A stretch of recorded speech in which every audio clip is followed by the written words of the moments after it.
दुनिया में जिसमें कभी कोई परिवर्तन नहीं होता, जिसमें कभी कोई बदलाव नहीं होता, उसे सत्य कहा जाता है या सच कहा जाता है। और ऐसा सच आदि काल से आखिर तक एक ही था, एक ही है, एक ही रहेगा, और वो है भगवान।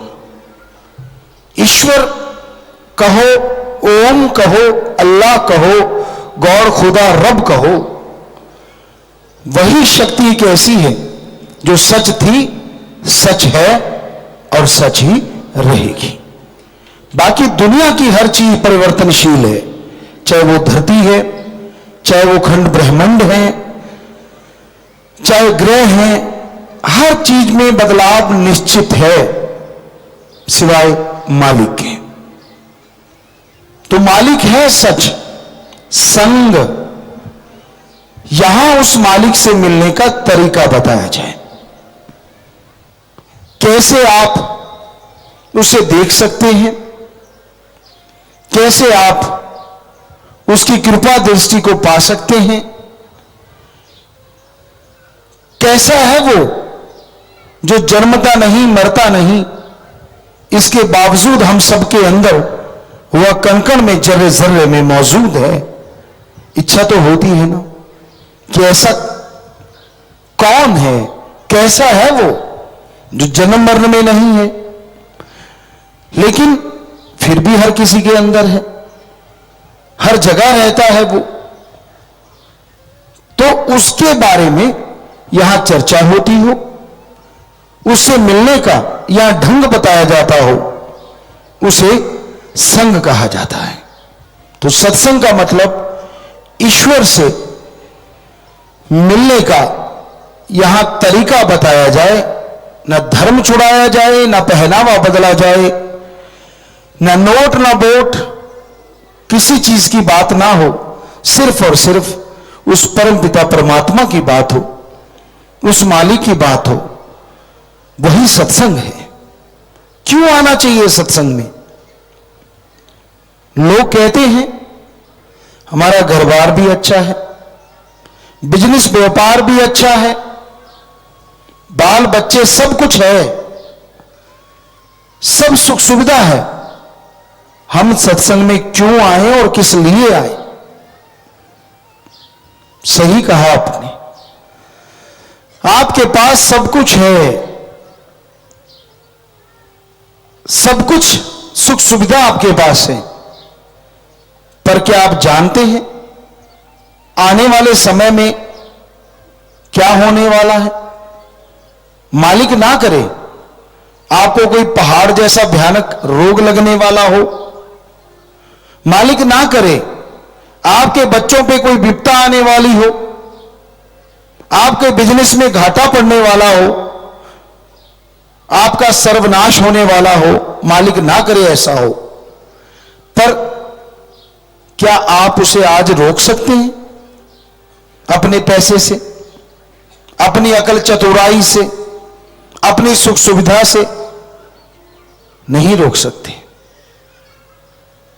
तो आने वाले उस भयानक कर्म को पहाड़ से कंकर बनाया जाता है, वो राम नाम से ही संभव है और कोई तरीका नहीं है। इसलिए सत्संग में आना चाहिए, जो आने वाली मुसीबतों से आपको बचा सकता है, जो आपको इतना आत्मबल, विल पावर देता है, जिससे आप और आपका परिवार हमेशा सुख शांति से रह सकते हैं। पैसा ही सुख शांति नहीं होता। हमने दुनिया में धनाढ़ से धनाढ़ लोगों को देखा है, और वो कहते हैं कि गुरुजी रात को नींद नहीं आती। दुनिया में नंबर रखने वाले धनाढ़ों, उनसे मिले, वो आके मिले, और एक ही बात थी, दिन को चैन और रात को नींद नहीं आती। और दूसरी तरफ एक राम का नाम लेने वाले हैं, वो जिनका आसमान बिछोना है, आसमान ओढ़ना है और धरती बिछोना है, वो इतनी गहरी नींद में सोते हैं पता ही नहीं चलता सूरज कब निकला है। अब आप ही बताइए दोनों में सुखी कौन है? एक के पास बहुत पैसा है, लक्ष्मण झूले की तरह उनके बिस्तर हमेशा उन्हें झूला झुलाते रहते हैं, पर नींद ना आने की वजह से उन्होंने बोला कि गुरुजी मखमल के गद्दे भी यूं लगते हैं जैसे बिच्छू डंक मार रहा। और दूसरी तरफ धरती पे लेटे हैं और बाजू सिरहाने दिया और पता ही नहीं चलता, क्योंकि सारा दिन मेहनत की, सुबह पता तब चलता है जब सूरज निकल आता है। हमारे ख्याल से सुखी वो है जो मस्ती से नींद में सो जाता है, खुश रहता है, सारा दिन श्रम करता है लेकिन टेंशन नहीं है। इसी पे एक बात ख्याल में आई। एक शाहूकार था और वो बहुत धनाढ़ था, हर तरीका अपनाया था उसने, ब्याज पर ब्याज, ठगी, बेईमानी, बहुत धनाढ़ हो गया। एक दिन वो मुनीम को कहने लगा, मुनीम मैं किसको दान करूं ताकि मेरी आने वाली पीढ़ियों को सुख मिले? ये तो आप भी जानते हैं, कईयों के बाप दादा बुजुर्ग महा अमीर थे और आज उनके बच्चे गरीब हैं, कईयों के कुछ भी नहीं थे, आज उनके बच्चे बहुत अमीर हैं। ये तो चलता रहता है, पता नहीं कौन कब गरीब और कब अमीर। तो यही बात सोच के शाहूकार कहने लगा कि मुनीम मैं किसको दान करूं और कितना दान करूं? मेरा दिल करता है मैं खाना खिलाऊं ताकि आने वाली पीढ़ियों का भला हो। मुनीम कहने लगा जी आपके पास तो बहुत दौलत है। कहता कितनी? कहते आने वाली 10-11 पीढ़ियां जितना मर्जी खाते रहे तो भी धन खत्म नहीं होगा। शाहू को रोने लगा, मुनीम हैरान हो गया, कहने लगा रो क्यों रहे हो? कहता 12वीं पीढ़ी को कौन खिलाएगा? तो मुनीम कहने लगा अभी जो आपने जिक्र किया था दान करना पड़ेगा तो आने वाली पीढ़ियों का भला होगा। तो शाहूकार कहने लगा क्या करूं मैं? तो मुनीम समझदार था, कहने लगा जी आज आप खाना खिलाओ किसी को। किसको खिलाऊं? एक रूहानी भगत संत था, फकीर था, फक्कड़, मजदूरी भी करता था और मालिक का नाम भी लेता था। कहने लगे जाओ उसका घर पास में है, आप उनको खाना खिला दो। मुनीम को साथ लेके शाहूकार गया। शाम का समय था, दरवाजा खटखटाया, अंदर से वो मेहनत मजदूरी करके आया वो फकीर बाहर आया। कहने लगा हाँ जी। कहने लगे भाई ये अंजल ग्रहण करो, मैं आपके लिए लेके आया हूं। कहता है सेठ जी 5 मिनट रुको आप।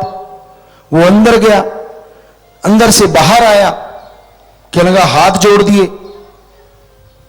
सेठ जी कहने लगे क्या हुआ? कहने लगा जी आप किसी और को दान दे दो। कहते क्यों? कहते मेरे पास कल का भोजन है सुबह का, हमें जरूरत नहीं है, किसी जरूरतमंद को दे दो। शाहूकार की आंखें खुल गई, मैं 12वीं पीढ़ी का सोच रहा हूं और ये कल शाम का नहीं सोच रहा। ये कह रहा है मेरे पास आज का और सुबह का है। मैं तो कहने का मतलब जो अरबों खरबों होती है क्या वो सोने के बिस्कुट खाते हैं?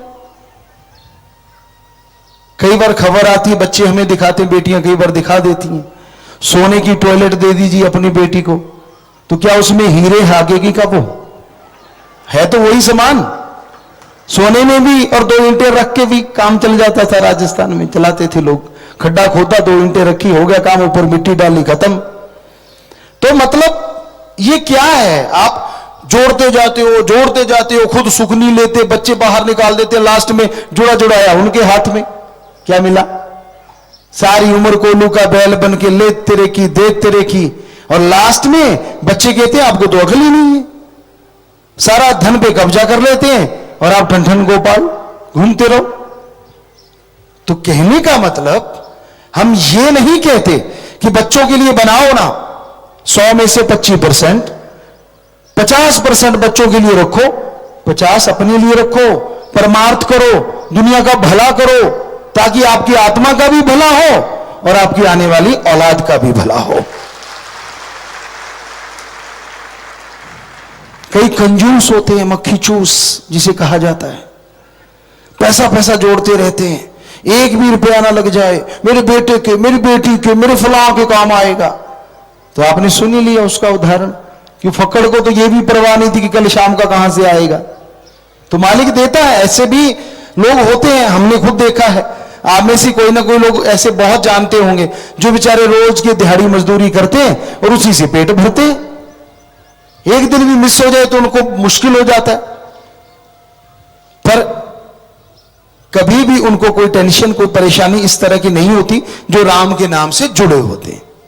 हां, राम नाम से अगर कोई नहीं जुड़ा तो नेचुरली वो परेशान होता है, नेचुरली वो दुखी होता है।